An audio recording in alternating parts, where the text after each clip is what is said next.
The history and physical examination in multiple sclerosis. So it presents with a broad range of symptoms reflective of the multifocal lesions of the central nervous system. So the severity and the wide range of symptoms are reflective of the lesion burden. So if there is more burden, then there will be severe symptoms. So what is the location and what is the degree of tissue injury?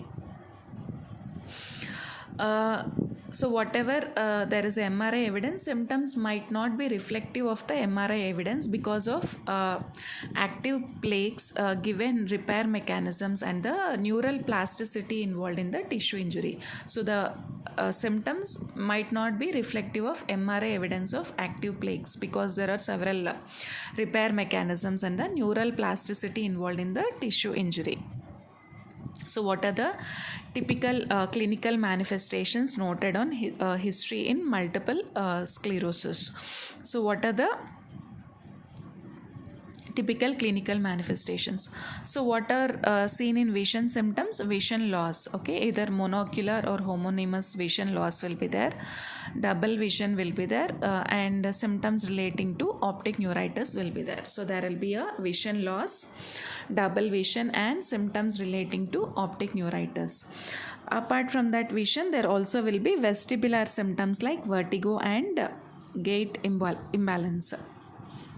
Visual symptoms will be there, and also there will be vestibular symptoms like vertigo and gait imbalance and bulbar dysfunction. So this leads to dysarthria and dysphagia. Bulbar dysfunction, dysarthria and dysphagia, and motor symptoms like weakness, tremor, spasticity, and fatigue.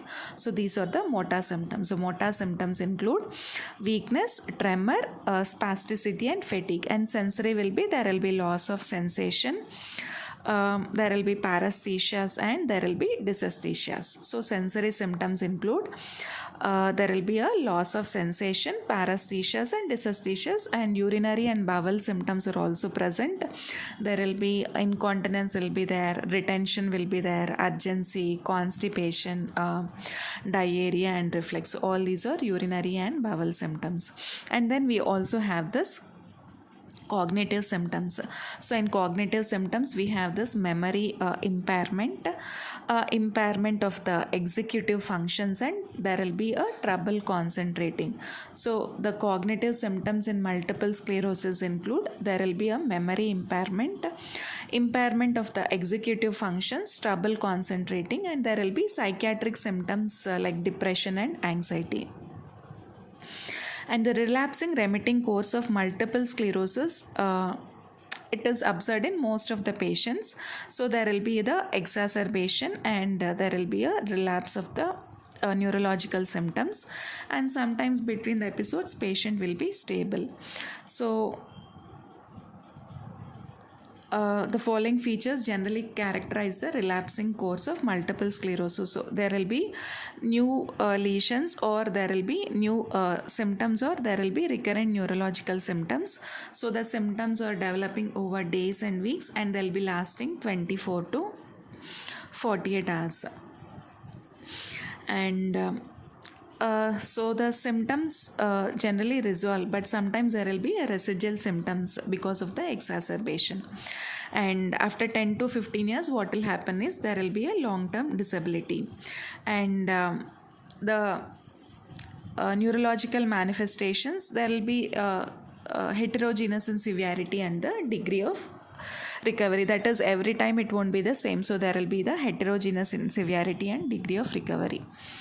And there also will be a secondary progressive course, that is after 10 to 15 years, after relapsing remitting course, there will be a secondary progressive course, like which will be a more gradual worsening of symptoms with continued progression. And so from the onset of the disease, it will be a primary progressive course of multiple sclerosis. And myelopathy, cognitive symptoms, myelopathy will be there, cognitive symptoms and visual symptoms are most frequently the clinical manifestations in this clinical course. And So the physical examination, it is characterized by what is the physical examination that we have to do. HEENT, hint, okay, HEENT. So we have to evaluate for optic neuritis, which is manifesting as subacute monocular central vision loss, and even when we move the eye, there also will be pain on eye movement. And then we have this nystagmus. There is also diplopia will be there, and hearing loss will be there.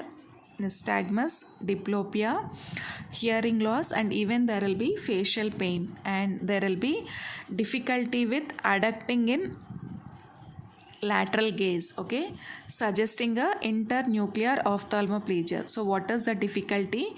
Difficulty with adducting in lateral gaze. Difficulty with adducting in lateral gaze. It suggests internuclear ophthalmoplegia. And neuromuscular symptoms include partial transverse myelitis will be there, which is typically unilateral or bilateral, and it is characterized by sensory disturbances. So neuromuscular or neurologic, there will be a partial transverse myelitis, okay. So this transverse myelitis, it is unilateral or it could be bilateral, and this will be characterized by the sensory disturbances. And brainstem symptoms means diplopia, dysphagia, dysarthria, and ataxia. So Leher-Metty sign, one more important sign in multiple sclerosis is Leher-Metty sign. It is characterized by a shock-like sensation. So whenever we flex the neck, there will be a shock-like sensation, and there will be hyperreflexia, tremors, muscle spasms, and weakness will be there. And genitourinary, there will be incontinence or retention, and there will be a erectile dysfunction.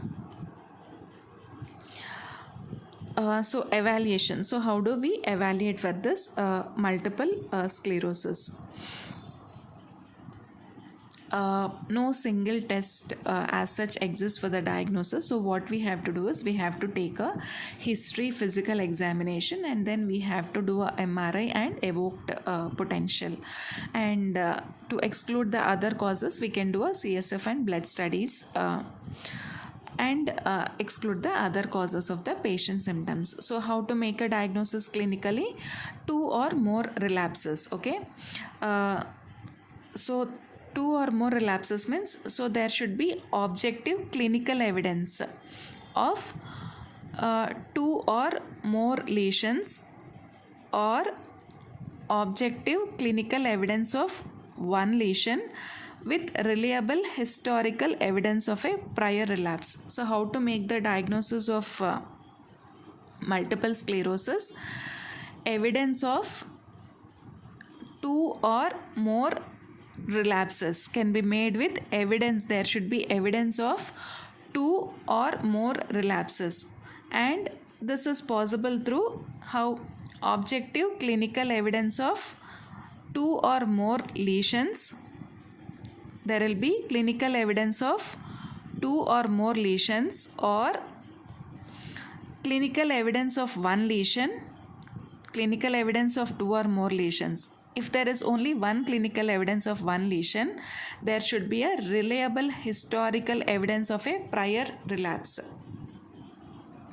So prior relapse, historical evidence should be there. Historical evidence of a prior relapse should be there. And dissemination in space and time are the 2 hallmarks. So what are the 2 hallmarks of multiple sclerosis? Dissemination in time and space. So dissemination in space assessed by history physical examination, and in determining the location of the CNS involvement. And MRI and Evoke Potentials, they also have vital roles in establishing dissemination in space. And dissemination in time, it is established by charting the disease course with proper history and multiple exacerbations. Dissemination in time and dissemination in space. So the 2010 Mcdonald Criteria determined that dissemination in time can be demonstrated by new lesions on a follow-up MRI when compared to a baseline scan. That is, you are getting a baseline scan, and after few months or few years, if we do another scan, a follow-up MRI scan, if there are new lesions on that scan, so this tells that there is a dissemination in time. So what is this dissemination in space? So dissemination in space, it is established by noting at least one T2 lesion in two of the four following CNS sites. We have this 4 CNS sites are there. So one is spinal cord, infratentorial, juxtacortical, periventricular regions. So what are the 4 CNS sites? Spinal cord, infratentorial, juxtacorticular and periventricular regions. So in these 4 sites, if a T2 lesion is seen in 2 of the sites, then we can say that there is dissemination in space. And then we have a revision in the 2017 Mcdonald Criteria. So this increased the sensitivity of diagnosis by, so what should be there in CSF analysis? There should be oligoclonal bands. So in the 2017 Mcdonald Criteria, increased sensitivity of diagnosis by oligoclonal bands in the CSF analysis as a marker for establishing dissemination in time. So symptomatic lesions were also included as a parameter for establishing dissemination in time and dissemination in space, and cortical lesions to demonstrate dissemination in space. Then we have evoked potentials. So these evoked potentials, they demonstrate, what does they demonstrate? Slowed conduction. So if there is a slowed conduction, which indicates a subclinical involvement, and often these findings might be asymmetric. And to rule out the other etiologies, we have to get a MRI, CSF, blood studies, and all patients should obtain an MRI whenever possible, and specific blood test to include complete blood count, TSH, vitamin B12, sedimentation rate, and ANA should also be obtained in all the patients.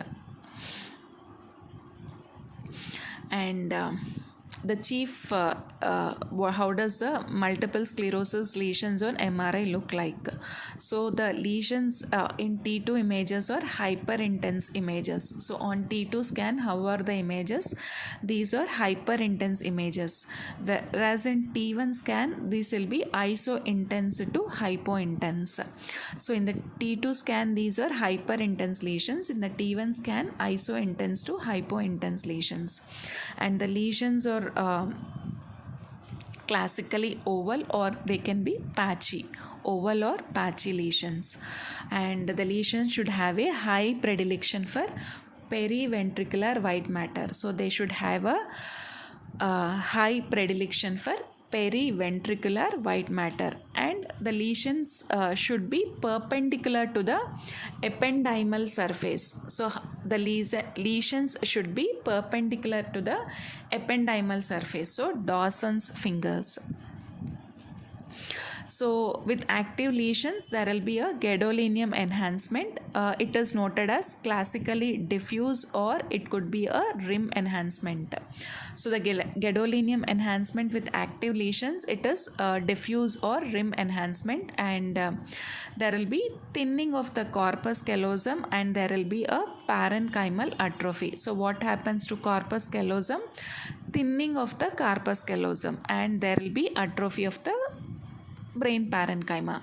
And if in spinal cord, they usually classically they involve the cervical or thoracic cord.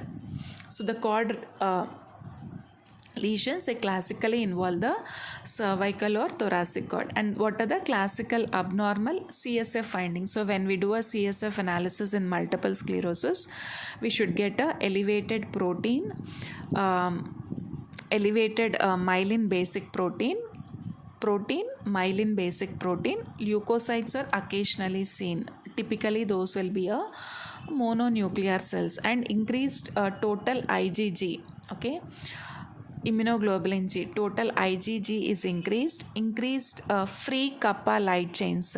So free kappa light chains are also increased, and even oligoclonal bands are also seen. Increased total immunoglobulin, increased free kappa light chains, and even oligoclonal bands are also seen.